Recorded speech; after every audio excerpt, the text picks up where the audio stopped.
श्रीकान्तद्रुहिणोपमन्युतपनस्कन्देन्द्रनन्द्यातयः प्राचीनो गुरवोऽपि यस्य करुणालेशाद्गता गौरवम् तं सर्वादिगुरुं मनोज्ञवपुषं मन्दस्मितालङ्कृतम् चिन्मुद्राङ्कितमुद्रापाणिनलिनं चित्ते शिवं कुर्महे।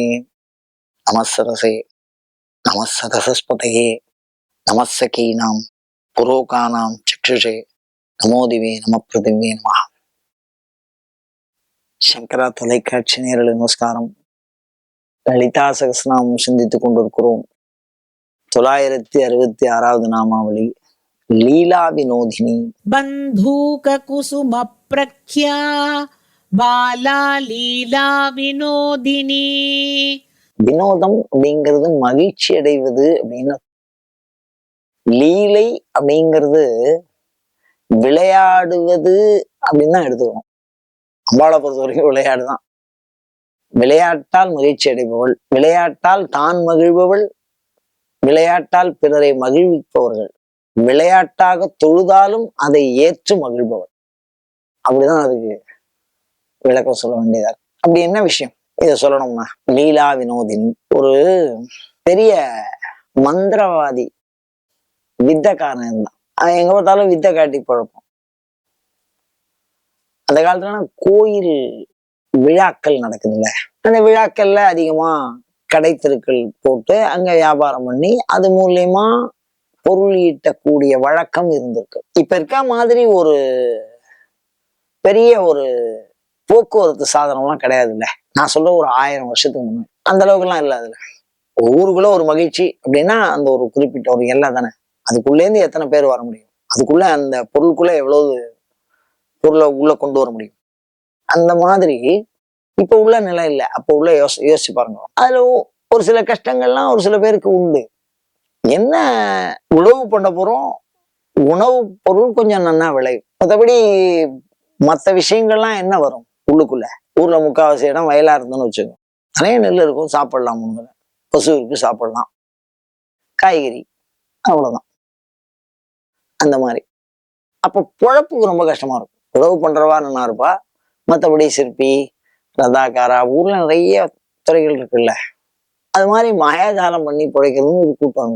அது ஒரு கலை குடும்பம். அவ கும்பிடுறது ஒரு சுவாமி. இது காளி வகையை சார்ந்தது. அவர்கள் வணங்குகிற அந்த சாமிக்கு தான் அந்த லீலா வினோதினின்னு பேரு. அந்த இனத்துக்கிட்ட அந்த அம்பாள் பிரத்யட்சமா பேசுவா. அது எப்படி பேசுறாங்கிறதுக்கு தான் நான் இந்த செவி வழி செய்தியை உங்களுக்கு ஞாபகப்படுத்துகிறேன்.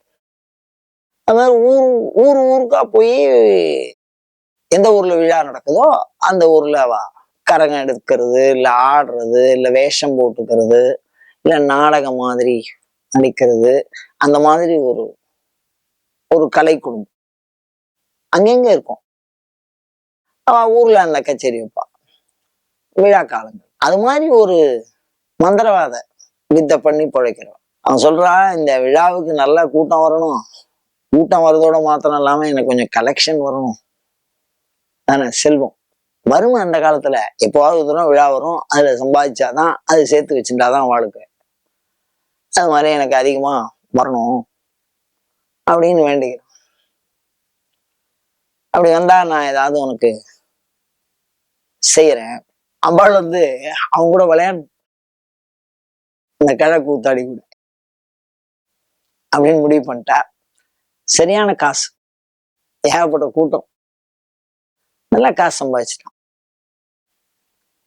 என்னன்னா, வறுமையில இருந்தாதான் வளமையோட பெருமை தெரியும்.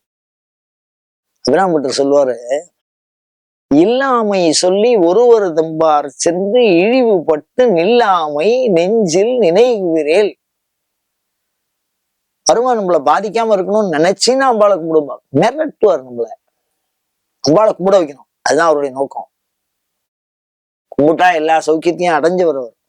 அதனால நம்ம கஷ்டப்படுறவாளுக்கு அந்த வழியை சொல்ற மாதிரி நம்மளை மிரட்டுவார். அந்த மாதிரி வறுமையில ரொம்ப கஷ்டப்பட்டவன் ஒரு பலமா ஒரு பெரிய வசூல் வந்த உடனே அத அம்பாளுக்கு கொஞ்சம் அவன் வேண்டின்றபடி கொடுக்கறதுல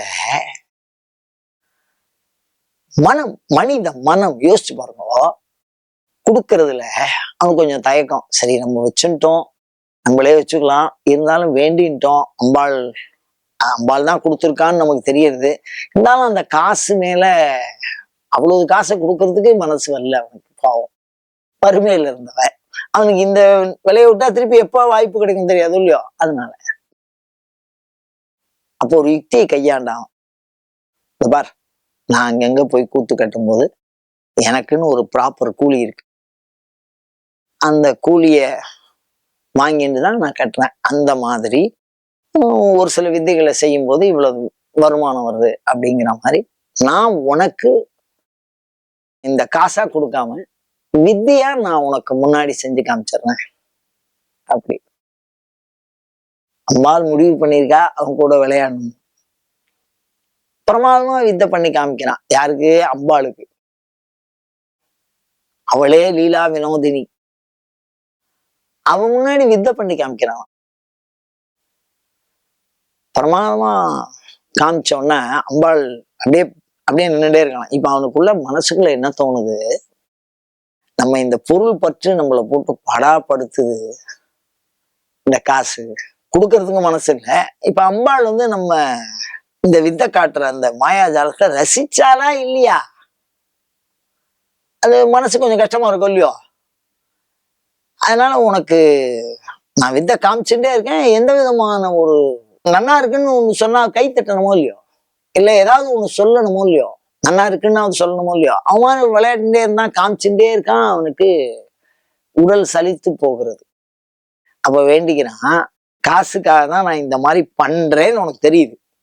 இப்ப இந்த வித்தை நல்லா இருக்கா நல்லா இல்லையா, இல்லைன்னா நான் உனக்கு காசாவே கொடுத்துறேன் அப்படின்னு ஒரு கோபமா அந்த வித்தையை சலிச்சு, அதாவது அவன் டயர்ட் ஆகுறான் காமிச்சு காமிச்சு. அப்ப சொல்றான், இப்ப என்ன சொல்ற? காசு மேல கொஞ்சம் பற்று இருக்கு, எனக்கு தேவைப்படுது, அதுக்காக தான் நான் உனக்கு வித்தை காமிச்சுட்டு இருக்கேன்.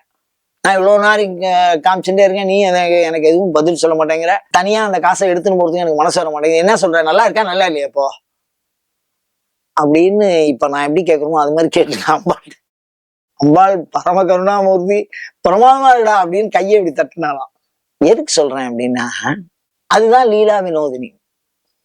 நம்ம கொடுத்தவளுக்கு என்ன ஆக போகுது யோசிச்சு பாருங்க. எல்லாமே அவளுது, எல்லா பொருளாவே அவ இருக்கா.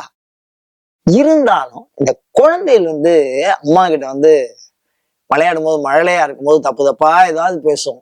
அதுயா என் புள்ள அழகா பேசலாம் பாரு, என்ன அழகா அம்மாவுக்கு ஒத்தாசை பண்ணலாம் பாரு, பாத்திரம்லாம் அலம்பி வைக்கிறான் பாரு, அது கீழே கொண்டு போய் மித்தத்துல போட்டுருவோம், அந்த பாத்திரத்தை எடுத்துன்னு போய் என்ன அழகா ஒத்தாசை பண்றா பாரு அப்படின்னு பெருமையா சொல்லுவான். அந்த மாதிரி நாம் செய்கிற சிறு சிறு சிறு தவறுகளை கூட அம்பாள் அவளை குறிச்சு செஞ்சிட்டோம்னா அப்படி ஒரு சந்தோஷம். அம்பாளுக்கு அனுகிரகம் பண்றதுல அப்படி ஒரு சந்தோஷம்.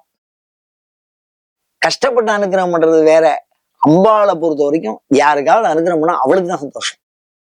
அதனால வினோதினின்னு சொல்றேன். யாருக்காவது ஒருத்தருக்கு அனுகிரகம் பண்றது அவ்வளவு சந்தோஷம். நாம தான் வாங்கிக்க மாட்டேங்கிறோம். இந்த ராமாவளி சொல்லினால் என்ன பலன் அப்படின்னா, பிரத்யக்ஷமா அம்பாளை பார்க்கலாம். பிரத்யக்ஷம்னா என்ன? மெய், வாய், கண், மூக்கு, செவி, மனம், புத்தி, சித்தம், அகங்காரம், இதுக்கு புலப்படுற மாதிரி அம்பாளை பார்க்கலாம்.